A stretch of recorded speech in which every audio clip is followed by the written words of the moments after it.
I want to thank everybody for getting up early and being here. And I would turn it over to Chief Cobb. Thank you. Good morning, everyone. So I met with Adam a couple of days ago, and we kind of reviewed what was on the CIP program as far as the police department, and not a whole lot has changed. We did move a couple of things from one year to another, the ones in red there. But I guess I'll start with the new police facility on new land that is still part of our plan for capital improvement. The projected cost to be in 2027. And so then down into equipment, we go to a communications tower, which this was brought up last year at the CIP. However, I would think that if there were to be a new police facility on new land, that communications tower would likely be incorporated in the cost of that project. So I don't know that we would need to continue to maintain that $100,000 for the tower if the new police facility on new land project were to move forward. And then replacing the dispatch consoles, that is something that will have to be done in about 2027, as is stated on the project or on the paper here. And those are the dispatch consoles is what the dispatchers dispatch off of every day to talk on the radio and things like that. Those were last replaced in 2015. And at the time in 2015, they were the latest and greatest. So they've lasted us for quite a while. And we do have those maintained annually. But they will be due for replacement in a couple of years. And then finally, the last one for the police department is land acquisition or any closing planning design fees. And we had stated that at $1 million for 2026, but I truly don't know what that might look like, because it depends where the Police Facilities Advisory Committee and the Select Board decide to go with in terms of the location of the police department, if there were to be any sort of land acquisition for the project. So it's kind of a placeholder, but the amount isn't certainly set in stone. As far as other big capital items, the police department many years ago incorporated cruisers into our operating budget. So we don't have those in capital improvement because those aren't quite as expensive as some of the other vehicles that the town looks to buy, like for highway or fire trucks or things. So it's relatively, it's just a different way to look at it. And I think it's a better way to do it for the police department. So I'm happy to take any questions anyone may have.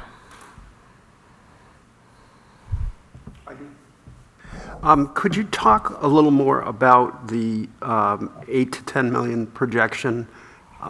I've heard those numbers. I've also heard higher numbers. Sure. And is there some kind of, I guess, help us understand the basis for that projection? And Sure. is it in the realistic range that you feel is going to be needed? Well, I don't know what construction costs would be in 2027. However, looking at what some other projects have cost, I think, around the state, and just knowing what our project would be looking at. So I think that's a relatively safe number, but again, I can't exactly predict what the construction costs are going to be in 2027. So I think that number is probably a pretty safe number. Yeah. So where I was going with that is, if we base building expense on a cost per square foot, we know the cost per square foot today is in the neighborhood of X, and I have no expertise on X. Yeah. And then we look at a facility that's 12,000, 14,000 square feet, then the math is easy, and then you would take an inflation factor for each of the years from this year moving forward. Sure. That would land us to a number. Yep. And maybe that fits here. Yes, yep, and I can see exactly where you're going with that, Charlie, so thank you for that. A 14,000 just square foot building, pulling that out times $650 a square foot, is 9.1, I guess, so million. So if we did 14,000 square feet, That's probably, yeah, that seems 650. reasonable, Yeah. logical, and inflate it, because we know It building just- costs will not go down unless we come up with some new technology. Right, that would be Making nice. up building it out of styrofoam that we got from the transfer station.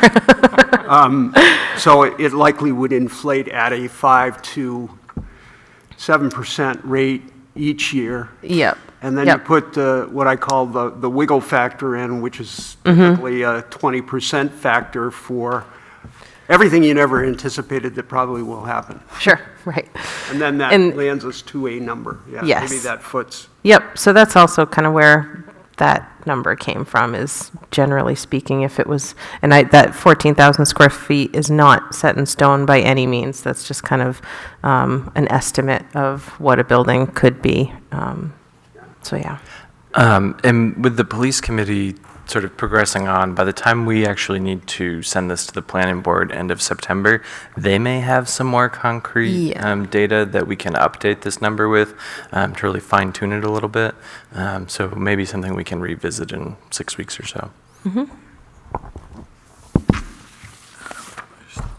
number needs to go on that one, too. What's that?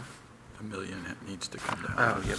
So, and this is sort of a shell spreadsheet out of the main, so the formulas don't come through. Anyone else? Any other questions? I think the only thing that I think we did, the million we bumped up from 700,000, right? Right, yes. And I think that was based on just knowing, costs have changed and just sort of looking at potential land acquisition costs. It seems slightly more realistic or possibly a smidge low, but it's hard to know. And I would also point out, for that communications tower, that $100,000, that number was, there, I have not received an estimate of any kind from our radio vendor for that. Just knowing what the most recent repeater project is going to cost, which we are funding through a grant, that's $103,000. That's for just a repeater on Mount Sunapee, and there's an existing tower and infrastructure there. So that's purely a placeholder. I don't know the exact cost of that, what a tower might cost, but again, it might be incorporated into the project, whatever that's going to look like for the police department. Chief, any technology or other elements that you project out into the future that are going to be needed that that might be out of the ordinary?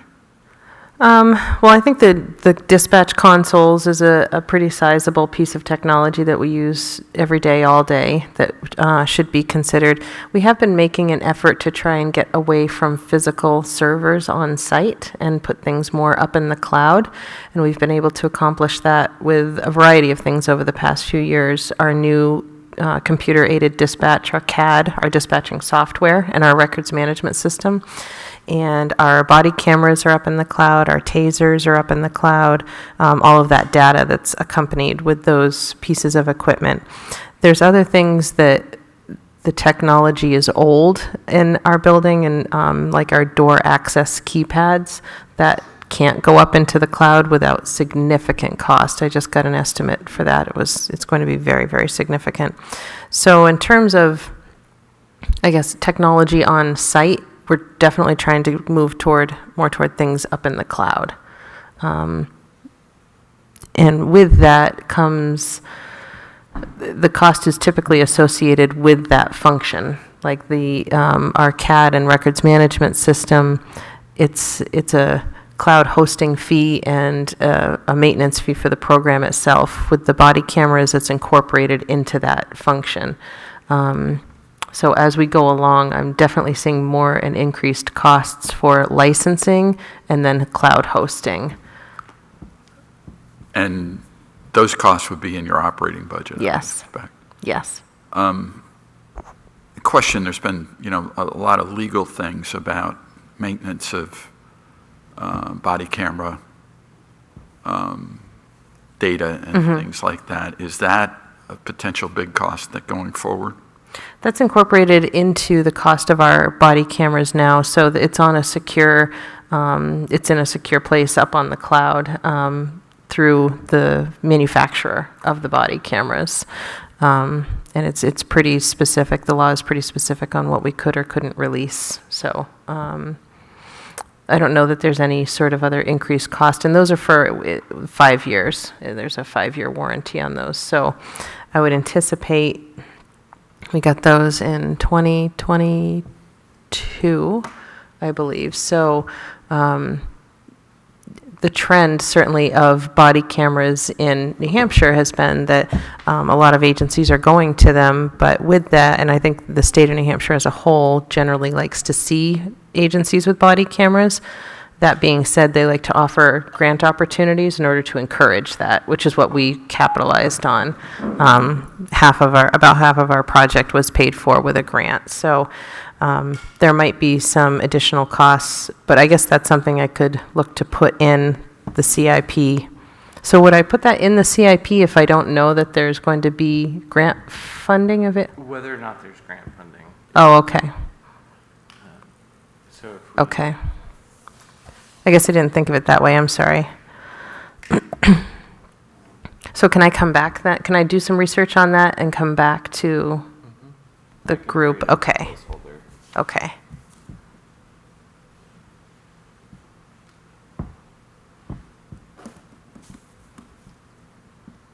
Yeah, yeah, okay.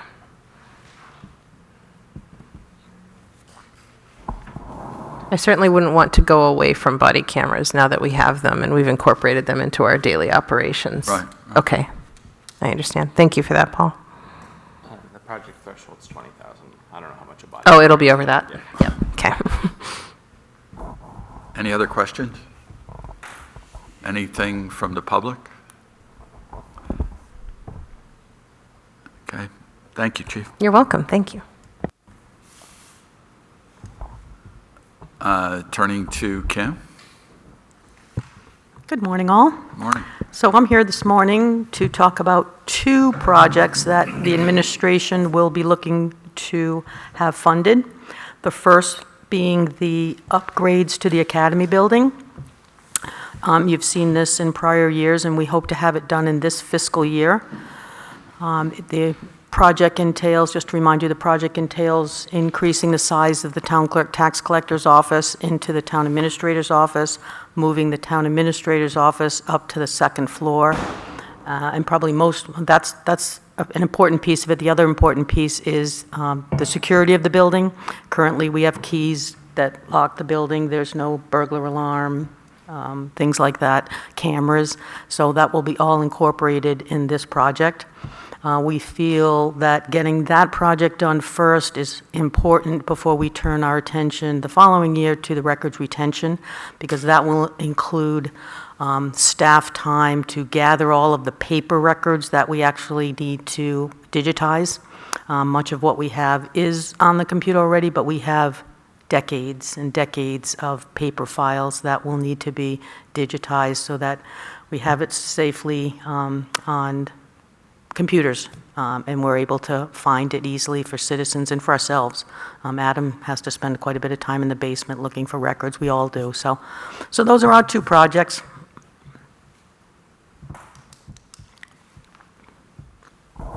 Any questions?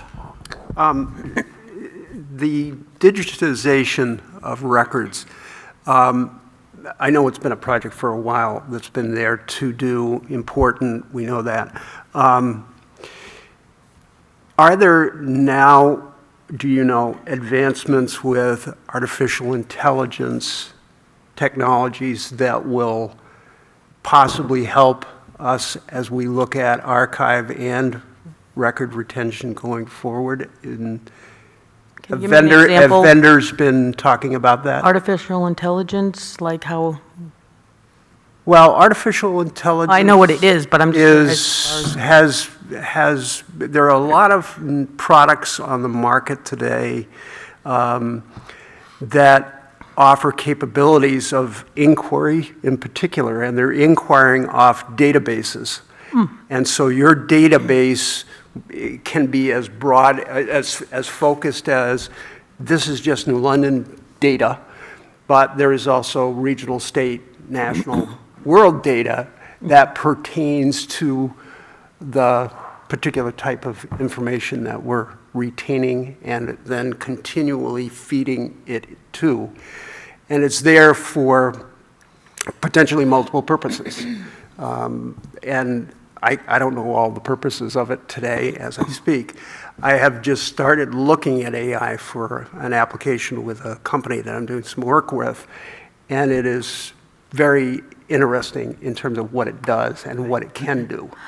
So I would say we have not looked into that with our records retention. What we've looked at so far is actually the physical action of coming into our facility, getting our records and in boxes, and either shipping those boxes out or having somebody come in, and then that company will form some sort of program to organize it all. They will have keywords, those kinds of things, to be able to organize all of our records. We'll have to help, obviously, to give them those keywords as well.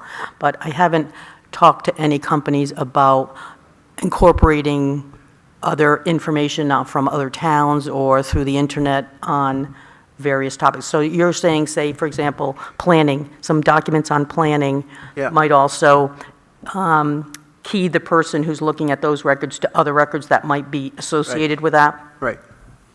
Possibly, and I guess, Adam, a question for you is, would all the, does this digitization project include files that exist today relative to property information? So all of the mapping, all of the... It would be every paper file we have, from planning and zoning to vital statistics and records of the town clerk, Yeah. to environmental things that we have, any meeting minutes, any the old that are bound, anything like that would get digitized. I think from the AI standpoint, what would be cool is if we had a sort of AI bot on the town website that you could type, I want my septic plan for this property, and boom, it sends it to you, which right now we can do relatively efficiently, but it's still, human labor to, look at it, get it, take it to flash photo, allow for the people to pick it up. That would be cool. Even just the number of times I sit on, the computer and walk someone to where the application they're looking to, and, okay, go to the website, it's this, third tab over, Right. and try to show them where it is. If they could just type in building permit application and it's right there. And the search feature obviously should do that, but it doesn't.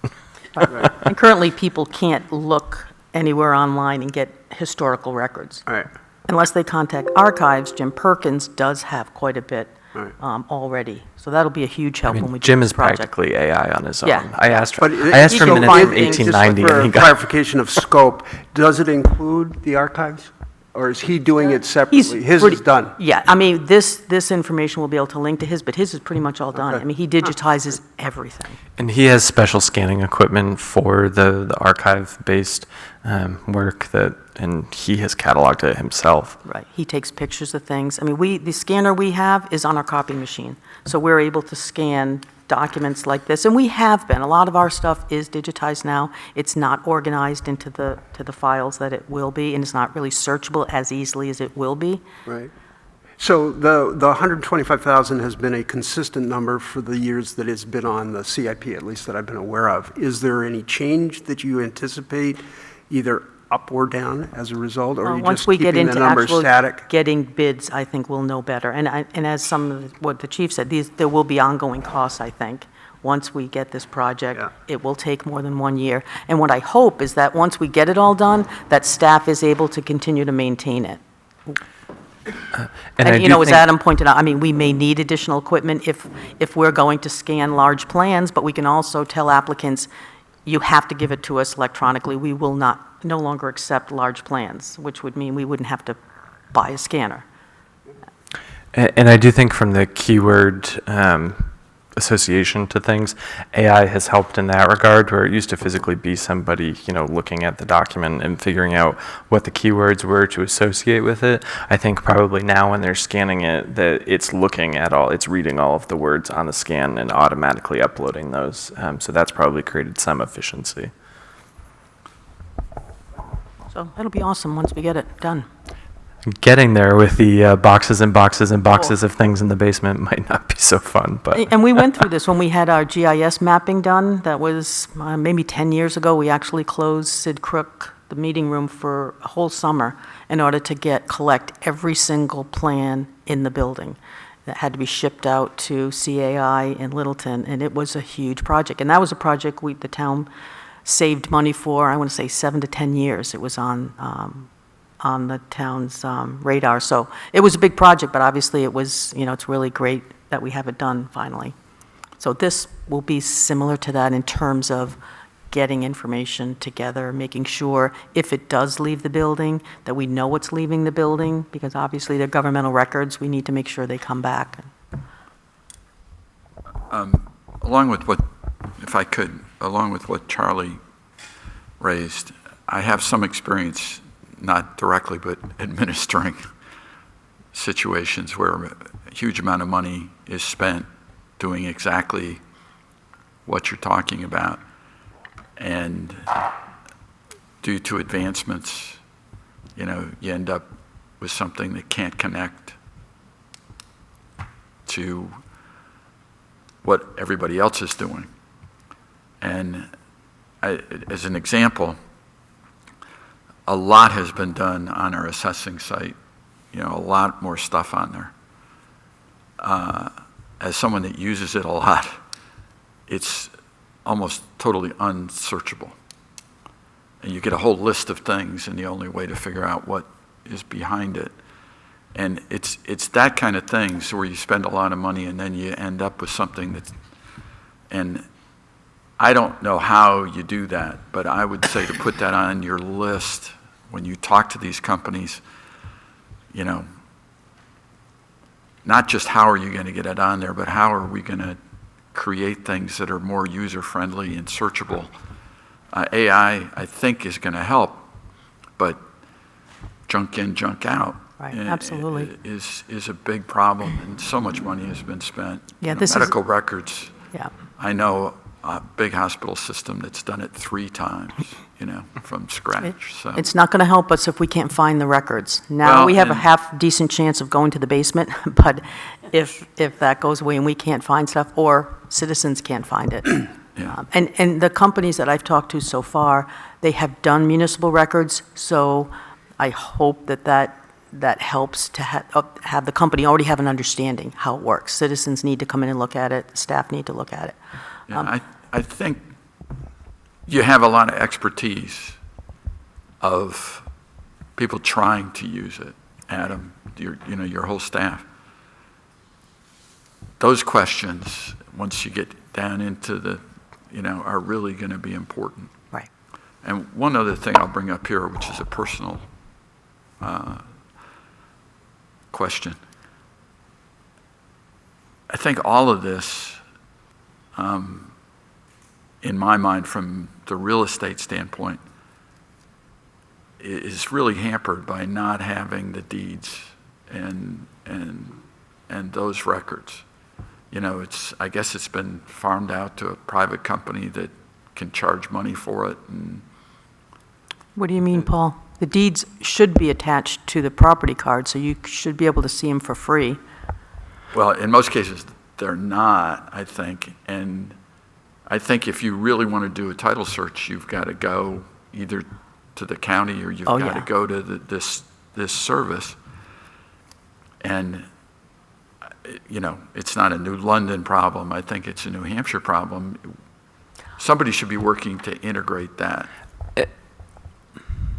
yeah, I mean, it would be nice if they were connected, because there are even times where, I have to ask Card to go get a deed from the county for me, but not to physically go get them, but to get online and do it. And The deeds that are associated to parcels now, as there are transactions and things, the staff downloads those every month and they associate them. Of course, there are some properties that haven't had a transaction in decades and have not been associated, so it is sort of piecemeal at this point, but it also doesn't, like you're saying, build the chain over time.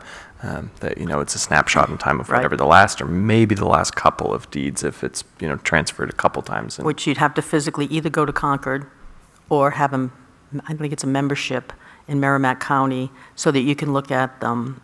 You can, otherwise you have to pay. But I'm not sure all counties are like that. Merrimack County is. Most but- states have broken through that. You know, somebody decided it was cheaper for the government to farm it out at some point.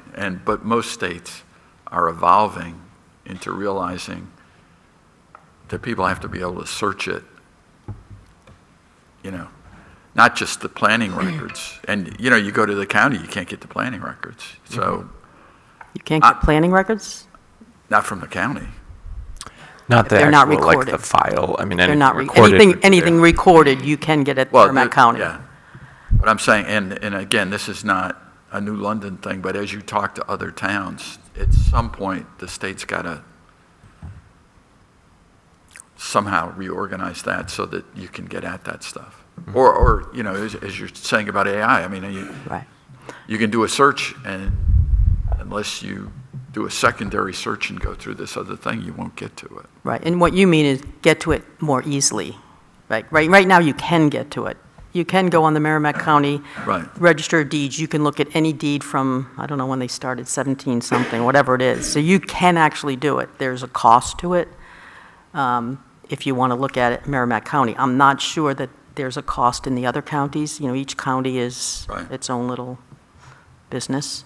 The town does have a membership or Sure. login, so we can look. But you're right, I mean, if we had all those associated with each and every property, which we don't yet, we have the more current ones that we associate. And When you have the most current ones, what are you scanning in? The deed from the Register of printout. Deeds. An actual deed? Oh, yeah. Okay. Yeah, if you go look on it, we should have it on yours. I don't know when you bought your property, but there should be, your deed should be there. you were long enough ago. How long was it? I mean, It it was a was while? 10, 15 years ago at this point. 12, Yeah. 13. Yeah, so if you look at any more recent ones, they have been doing it. You know, and that might not be a bad project someday for a summer, get an intern to start to go back and build them for older properties. Because again, we easily could get those deeds from the Registry of Deeds. We have that ability. Where citizens would have to pay to do it, we can get them. It would just be sort of manpower, I guess. It's strange because they're public documents, and they're not integrated, as far as I know, they're not integrated in any searchable database Outside of the Without a Registry of separate- Deeds. Yeah, without a separate search, right? yeah, you'd have to go to the Registry of Right. Deeds, and it's searchable that way.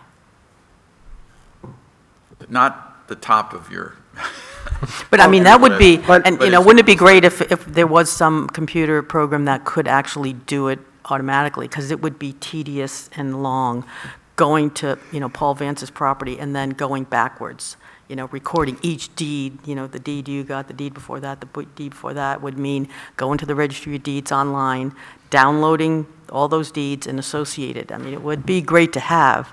And over time, that's what we'll start to have. Now that we do associate the deeds, going forward, we'll have that. But the historical stuff, yeah, it's not there.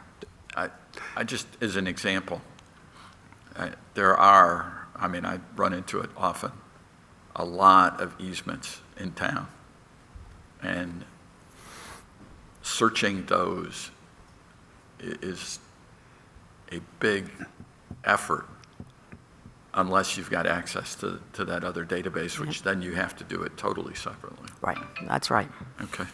I think on a larger basis, the discussion is pointing to technology and trying to be on a leading edge versus a lagging edge of how we think about it as a town, how we think about it in conjunction with the state.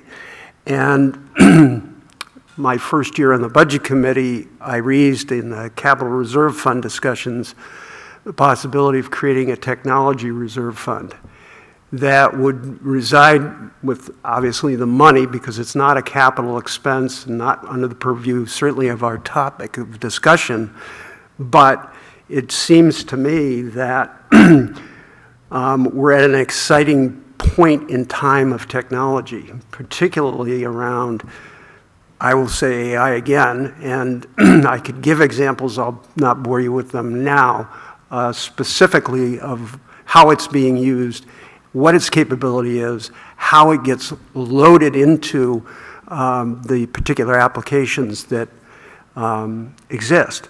And I would encourage us to think broadly, more broadly, and about our future now in terms of technology, because each of the individual discussions we have with department heads, all of them have some slice of technology within their operation with potential for the future. And I don't feel like and I don't see the linkage together so that it is a unified technology approach and seeks to look at really progressive and innovative applications for the future. And New London is a town that is doing so many things so well. I see us as a leader versus a lagger in this area. But that's a broader discussion, and I think it's worth the discussion at certainly some point in some audience in the town. I don't know what that is exactly, but I will raise it again in the budget discussions as we go forward. Couldn't agree more with being a leader in it. I think with the GIS, we were the last town of our 3 towns to do it, and I think going forward, if we could be the leader in this area, I think that would be awesome. And I would add, it's expensive. And so when you do things on an individual basis, an individual contract, an individual warranty, an individual maintenance program that have all these different stipulations that lock you in, and you can't terminate those agreements. They'll terminate the agreement, but you just have to pay the fees for the life of the contract. It can be wildly expensive, and I think it begs to having an information technology person that is a part of this, whether that's town or it's regional, that really works at this. Yep. Can I offer one thing on records management and retention? Sometimes we certainly have different parameters. We have a higher security threshold for like our records retention because we have certain CJIS, Criminal Justice Information System requirements that we have to abide by. Whereas Kim mentioned before, all of these are public documents that anybody could just go in and grab. We don't abide by those same rules. We have a higher threshold. So sometimes it might just be different. So the idea that we could all have the same I don't forget the term you just used, but we just might have different thresholds of what that security might look like. And VC3, the town's information technology company, was just here on site last week or the week before, and that is part of the broader discussion we're having with VC3 is how can we really incorporate those types of solutions at a town level, and then making sure that each individual department is addressed appropriately. So, and that's kind of what, like I mentioned before, the physical, trying to go away from physical servers and cloud hosting. And so I think it is definitely all part of the broader discussion that we have fairly regularly with VC3 in terms of just how we're going to store this data, the access that the public has to it, the access that the public can't have to it in our case sometimes. So that's definitely part of the conversation that we have all the time. Sorry. I should have said, BB, this probably is a select board discussion, right? And it's already happened, and I'm just ignorant to it. And I would say a sort of unintended advantage of going digital is the amount of physical space that the records take up in our building. And if we get to a point where we need more space for humans, obviously we can't throw those records away, but not having to have them at arm's reach, that space may have a better use in a different capacity. Even half of our basement is really, probably 2/3, honestly, is just filing cabinet space, and if those could be off-site and it was a conference room or a kitchen or something down there because the space upstairs. I was just going to say the Nobody, planning office. nobody It sounds wants like their he office. wants to go to the basement. Nobody wants their office in the Yeah. basement, but somewhere that you didn't have to be 8 hours a day, could be utilized better. And right now, it's a sort of high cost for a relatively small usage of files. Chief, that you used the name of a company that I have not heard. VC3, they're the town's information technology company that we contract with, and we went to them probably 2-3 years ago, give or take.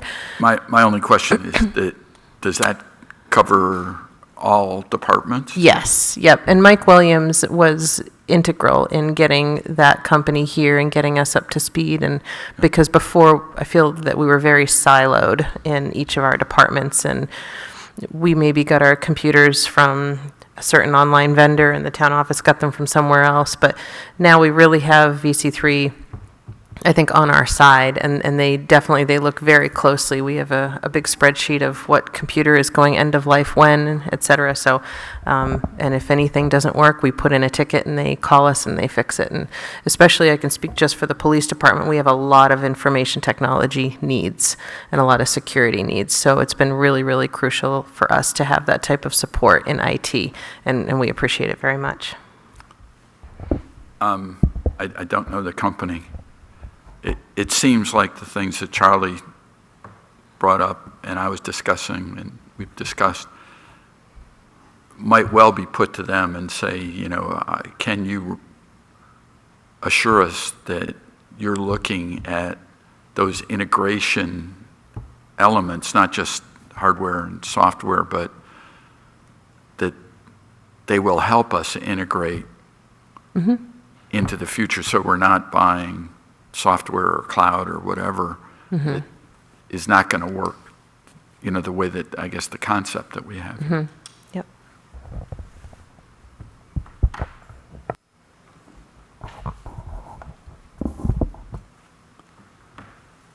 Any other questions for Kim?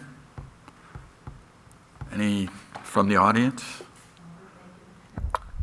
I can give a little update on, I got my first look at the how the CIP will look in the budgeting software yesterday. I don't think that we will be at a place where the different department heads are actually putting theirs in themselves, but what the consultant is doing right now is taking last year's plan and building each project as its own file, so that hopefully in the next 10 days or so, I will essentially have last year's in there. And then I can go in and manipulate each one of the projects that we've talked about. The hard part is the rollout of training, and so for them to get through training all of the department heads in order to how to go in is unlikely at this point. So it will most likely be that Lynn and I will be the only ones who have had time to go through that training, and that's fine for this year. But it was interesting to see how it'll look. Obviously it's not completely built yet. There are only 2 projects in there, so I'm not sure what the output really looks like yet, but once something is in the CIP, assuming it gets passed at town meeting, whatever fiscal year that is, the department head will actually go in and just sort of change the status to it, and then it automatically loads the whole thing into their operating budget, and it was interesting to see how that will all work. So hopeful that maybe early September we'll actually get to sort of demo it for you guys at a meeting. I'm sorry. Oh, I had a question about that. Is there room, if a department is able to take something off the CIP, say a grant funding opportunity came up, there's room or ability to take it off the CIP, but then a note column or an explanation that this was removed for that reason? So those items would still be in the CIP because the CIP isn't a funding document, it's just a plan. So regardless of where the revenue side comes from, it still falls in here. Okay. Adam, my question is about the purview of the committee. I can't recall last year exactly if we did this or not, but my question is, we have significant capital expense in specific years that are well, I'll leave it at significant, and other years where it is less significant. Is this committee going to discuss smoothing the curve of expense, which would include things such as, can we think about putting $1 million expense into 2029 versus 2026 to smooth the demand on capital? Is that I think it certainly can be a conversation, and it would be up to, you guys as a committee to have that.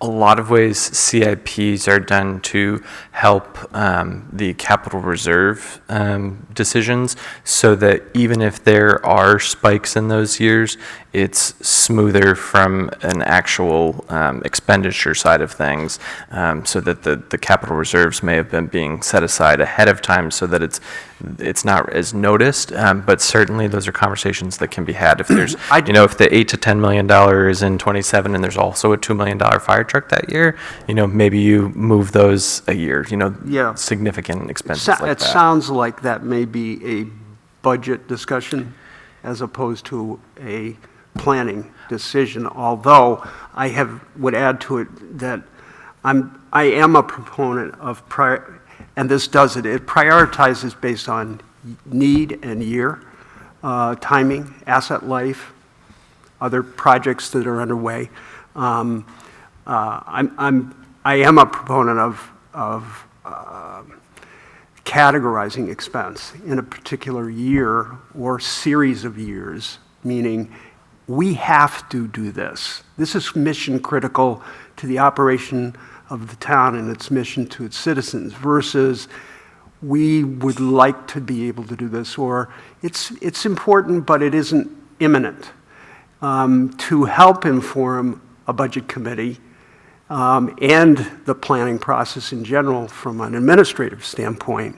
And I think we hear more data about the logic supporting both an expense and its amount than necessarily time permits in budget committee meetings that get arduous and contentious and, just not substantive, which is what I've been trying to be a proponent of, substantive. Sure. So I just leave it there for discussion and other committee members to weigh in. Is this something that's of value? Is it not? Kick it down the road. Let the budget committee do it. And if it's kick it to the budget committee, we'll take it on, sure. Yep. But I think that is certainly, especially once we've met with all of the departments and you have a holistic view, I think those are certainly conversations that are worthy to have at this committee. Whether or not they decide to juggle or leave that budget committee, I think it is worth the conversation. Adam, I would just say, I agree with Charlie that we have a lot of data. Thinking back, obviously the major one that we've really dealt with, other than the police, which is a relative unknown, is highway.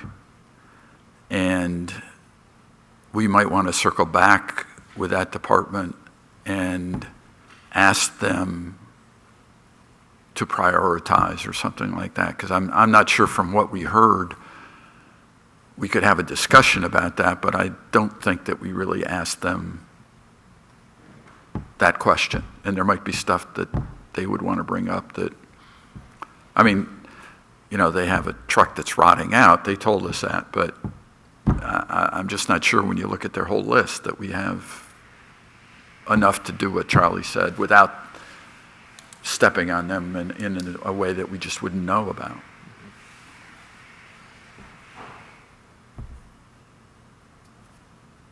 But it shouldn't be that, it shouldn't,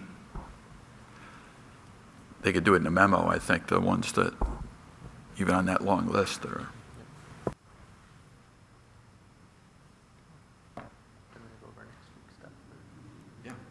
I have an update too. Oh, perfect. Why don't you do that first? Sure.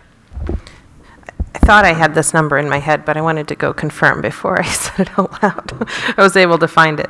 The deployment of our body cameras happened in March of 2023, and they're on a five-year plan. And at the time, this project was $107,000 and change. I think it was 107,114. Yeah, so $107,000. So going off of Charlie's model, essentially of the 5% inflation for 5 years, that puts us at about $133,750. So if you round that for easy numbers to $135,000 for fiscal year 28, I think that would be a safe assumption. And how many body cams is that? That is for...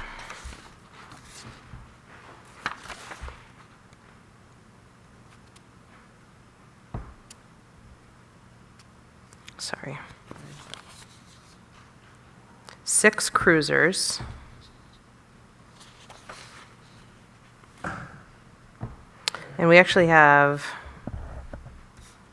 14 body cameras, because I based it off of what our roster was at the time. So we might not need as many body cameras in the subsequent years, because we have them for, like I said, it was based off the roster at the time. But this is for everything, for a whole integrated solution of the body cameras, the dash cameras, the docking stations, where the items, where the data is stored online, command central evidence plus subscription, that kind of thing. So it's for the whole project. Yes, that includes training.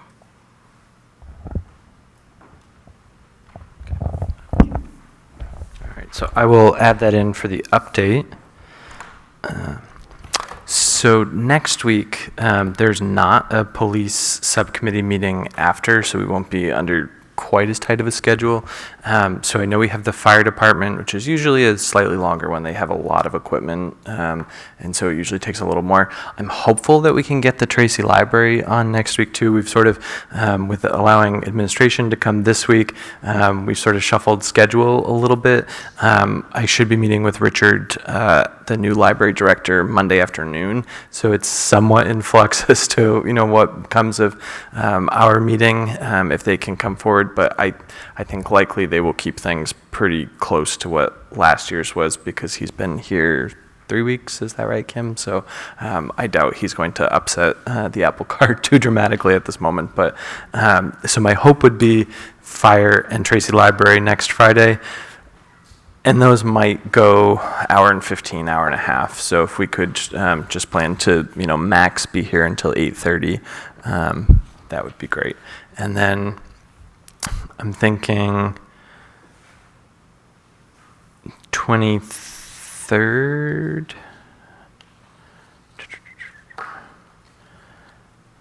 Right. Do we have a police subcommittee 23rd? I think there is, right?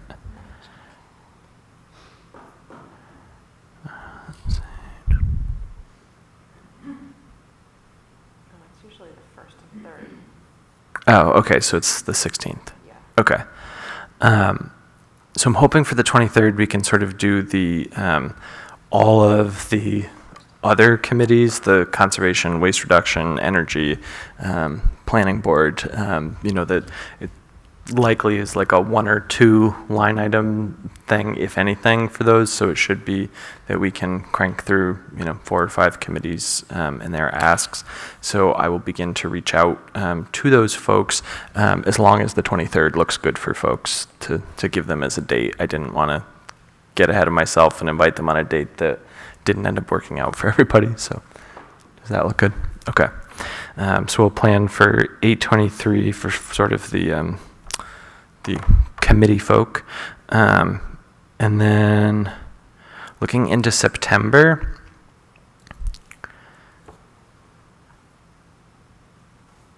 I think if we pencil in the 6th and the 20th, with hopes of getting it passed on to the planning board on the 20th, then the planning board can hear it at their meeting on October 8th. So we would really have the 6th and the 20th as our meetings to really go through and sort of have those conversations about rearranging and you know, any massaging we want to do to the items, and then hopefully first planning board meeting in October, public hearing, and then pass it on. That would be